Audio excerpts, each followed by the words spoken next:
आज का हमारा टॉपिक है लैंड यूज। इसमें बेसिकली हम लोग ये पढ़ेंगे कि आखिर हम लोग लैंड का इस्तेमाल कैसे कर रहे हैं, क्या लैंड का इस्तेमाल हम लोग अच्छे से कर रहे हैं या ख़राब तरीके से कर रहे हैं, इसी के बारे में हम लोग यहाँ पे पढ़ेंगे।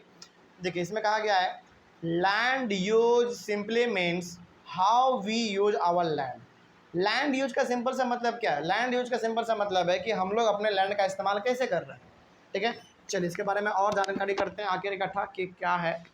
We use land for various purposes such as agriculture, grazing, forestry, mining, industry, roads, houses, transport, etc. यानी कि लैंड का इस्तेमाल हम लोग अपने अलग अलग कामों के लिए करते हैं, जैसे खेती करने के लिए, गाय बैल भैंस बकरी इन सबको चराने के लिए, जंगल को एक यानी कि जंगल को बढ़ावा देने के लिए, उसके बाद माइनिंग करने के लिए। माइनिंग का मतलब किसी चीज़ को खोद के बाहर निकालना, जैसे कोयला सबसे इम्पोर्टेंट हमारा, माइनिंग भी करते हैं, इंडस्ट्री भी लगाते हैं, रोड भी बनाते हैं, घर भी बनाते हैं और ट्रांसपोर्ट भी हम लोग लैंड पे ही करते हैं। यानी कि लैंड का इस्तेमाल हम लोग अलग अलग तरीके से करते रहते हैं। कोई डाउट इसमें? चल उसके बाद आगे बढ़ा जाए।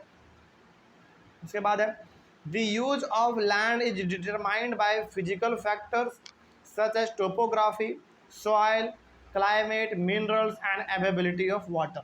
यानी कि लैंड का इस्तेमाल जो है ना फिजिकल फैक्टर पे डिपेंड करता है। फिजिकल फैक्टर का मतलब है कि वहाँ का टोपोग्राफी कैसा है। टोपोग्राफी का सिंपल सा मतलब है वहाँ का माहौल कैसा है, क्या वहाँ पे समय समय पर अच्छे तरीके से अच्छा वातावरण रहता है कि नहीं, मौसम अच्छा रहता है कि नहीं, इसी का मतलब है टोपोग्राफी।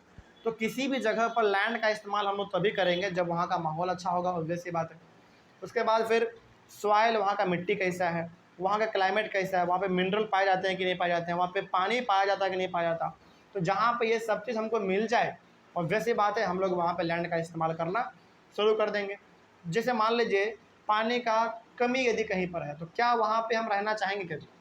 जब वहाँ पे हम रहेंगे ही नहीं तो ऑब्वियस सी बात है वहाँ पे हम लोगों को लैंड का इस्तेमाल भी नहीं करना है ना। तो लैंड का इस्तेमाल बेसिकली हम लोग वहीं पे करते हैं जहाँ पे हमारा सारा का सारा ज़रूरत पूरा हो जाए। ठीक है, आगे उसके बाद जैसे मान लीजिए राजस्थान में आप गए और राजस्थान में वैसे इलाके में आप चले गए जहाँ पे दूर दूर तक ना एक पेड़ पौधा भी नज़र नहीं आ रहा है और आप बीच डेजर्ट में फंस गए हैं, तो क्या कभी भी आप वहाँ पर रहना पसंद करेंगे? नहीं रहना पसंद करेंगे, क्योंकि वहाँ पे लैंड का इस्तेमाल ही आपको नहीं करना आएगा, पानी ही नहीं है। तो जहाँ पे सब चीज़ अवेलेबल हो वहीं पे हम लोग लैंड का इस्तेमाल करते हैं और वहीं पे हम लोग अपना पूरा का पूरा घर परिवार ये सब बसाते हैं। उसके बाद the use of land is also determined by physical factors such as population and technology. और इसके साथ ही साथ लैंड का इस्तेमाल हम लोग ह्यूमन फैक्टर पे भी करते हैं। ह्यूमन फैक्टर यानी कि लैंड का इस्तेमाल कैसे किया जाएगा ये ह्यूमन फैक्टर पे भी डिपेंड करता है। मतलब हो गया वहाँ का पॉपुलेशन, जैसे मान लीजिए 100 किलोमीटर तक ना एक भी घर नहीं है, क्या उस जगह पे जाके आप रहना पसंद करेंगे? कभी नहीं पसंद करेंगे। क्यों भाई? क्योंकि आपसे कोई बोलने वाला नहीं है, कोई आपसे बातचीत करने के लिए नहीं है, कोई कभी आपको मुसीबत में आप फंस गए तो आपका मदद करने वाला कोई नहीं है। तो ऑब्वियस सी बात है आदमी भी वहीं पे रहता है, वहीं का ज़मीन इस्तेमाल करता है, वहीं पे अपना घर परिवार इकट्ठा करेगा जहाँ पे कि पॉपुलेशन हो। और दूसरी बात, जहाँ पे टेक्नोलॉजी हो, यानी कि मान लीजिए आप वहाँ पे रह रहे हैं और आपके पास मोबाइल ही नहीं है बात करने के लिए, तो क्या आप वहाँ पे रहेंगे? कभी नहीं रहेंगे। तो बेसिकली अब यहाँ से हम लोग ये जान गए हैं कि लैंड का इस्तेमाल दो चीज़ों के ऊपर डिपेंड करता है। पहला फिजिकल फैक्टर, फिजिकल फैक्टर में हमारा क्या क्या था? सॉइल था, क्लाइमेट था, मिनरल था, वाटर था। और दूसरा क्या था हमारा? Human factor. ह्यूमन फैक्टर में क्या है? पॉपुलेशन और टेक्नोलॉजी। तो जहाँ पे ये सब चीज़ होगा वहीं पे हमारा लोग सबसे ज़्यादा पाए जाएंगे और वहीं पे लैंड का इस्तेमाल भी सबसे ज़्यादा किया जाएगा। ओके, आगे बढ़ा जाए। Land can be classified on the basis of ownership, private land and community land. अब यहाँ पे लैंड का यानी कि ज़मीन का मालिक कौन है, इसके लिए ज़मीन को हम लोग दो अलग अलग कैटेगरी में बांट सकते हैं।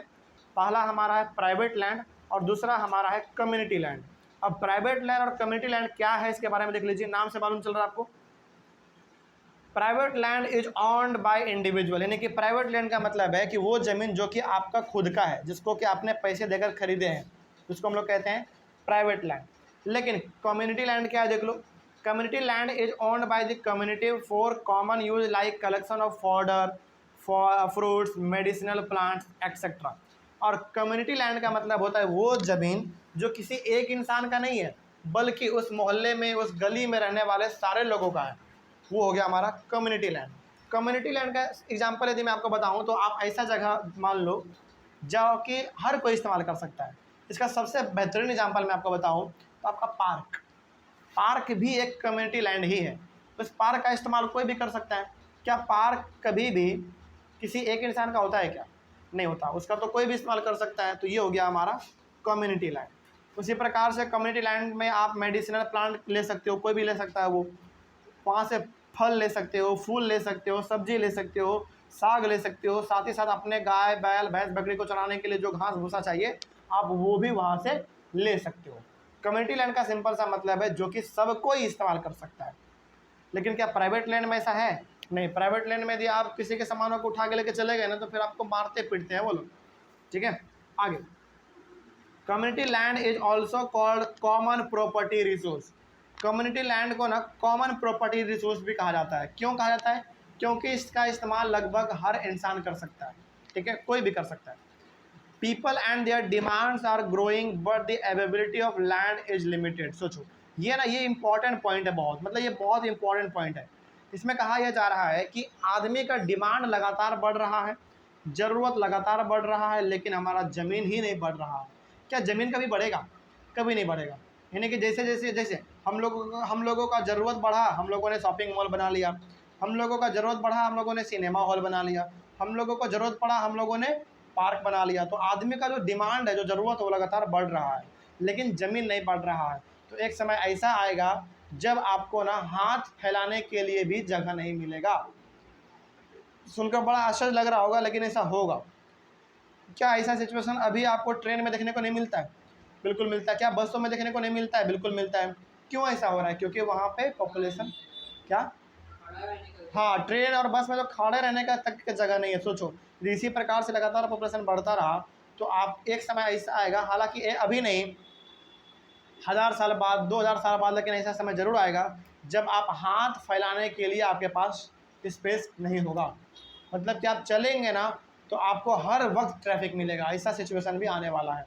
आप खुद देखिए पटना के बेली रोड पे कभी कभी जब जाम लगता है तो मतलब कितना भयंकर जाम लग जाता है। ऐसा क्यों हो रहा है? क्योंकि लोगों का जनसंख्या बढ़ रहा है, लोगों का डिमांड बढ़ रहा है, लोग पैसे कमा रहे हैं तो हर वक्त वो सबसे पहले 4 व्हीलर ही खरीदना चाह रहा है ना। तो ये सबका सब क्या, हमारा ज़रूरत बढ़ रहा है लेकिन लैंड हमारा बढ़ नहीं रहा है। तो एक गंभीर समस्या है ये। आगे बढ़ा जाए उसके बाद देखो, land degradation, landslide, soil erosion, desertification are the major problems to the environment because of the expansion of agriculture and construction activities। देखो यहाँ पे कहा जा रहा है लैंड डिग्रेडेशन, मतलब कि लैंड को बर्बाद करना। लैंड को लोग कैसे बर्बाद कर रहे हैं, कैसे बताते हैं? देखिए आपने क्या किया, बड़े लेवल पे प्लास्टिक को ज़मीन में दफन कर दिया। जैसे हम लोगों के घर के आसपास जो कचरे वाला गाड़ी आता है वो उसमें जो हम लोग प्लास्टिक डालते हैं, वो लोग प्लास्टिक क्या करते हैं, ज़मीन के नीचे गाड़ देते हैं, दफन कर देते हैं। तो वो ज़मीन क्या कर रहा है, हमारे वो प्लास्टिक हमारे ज़मीन को बर्बाद कर रहा है। उसी को हम लोग कहते हैं लैंड डिग्रेडेशन। लैंड स्लाइड, जब बाढ़ आता है तो बड़े से बड़े ज़मीन हमारे कट जाते हैं, पानी में बह जाते हैं, उसी को हम लोग कहते हैं लैंड स्लाइड। सॉइल इरोजन, जब ज़मीन के ऊपर से पानी बहता है तो अपने साथ वो मिट्टी लेकर चलता है, बहाते हुए लेकर चलता है, तो हमारा पूरा वहाँ से भी ज़मीन बर्बाद हो रहा है। डेजर्टिफिकेशन, डेजर्टिफिकेशन का मतलब क्या है, जंगल को साफ कर देना। किस चीज़ के लिए? खेती करने के लिए, फैक्ट्री लगाने के लिए, हाईवे बनाने के लिए। इसी को हम लोग कहते हैं desertification. Are the major problems to the environment because of the expansion of agriculture and construction activities. यानी कि अपने घर को बनाने के लिए, अपने शॉपिंग मॉल को बनाने के लिए, अपने हाईवे, एयरपोर्ट, जिम, इन सब को बनाने के लिए हम लोग जंगलों को बड़े लेवल पे काट रहे हैं। तो इससे क्या होगा, हमारा मिट्टी खराब ही तो होगा, लैंड बर्बाद ही तो होगा, है ना। तो ये था हमारा टॉपिक लैंड यूज़ के बारे में। इसमें कोई डाउट इसमें? चलिए, तो इसमें कोई डाउट रहा होगा ऑनलाइन वाले बच्चे, आप लोग एक बार तो कमेंट कीजिएगा। अगले वाले क्लास में शुरू करेंगे हम लोग कंजर्वेशन ऑफ लैंड रिसोर्सेज के बारे में। तब तक के लिए थैंक यू वेरी मच।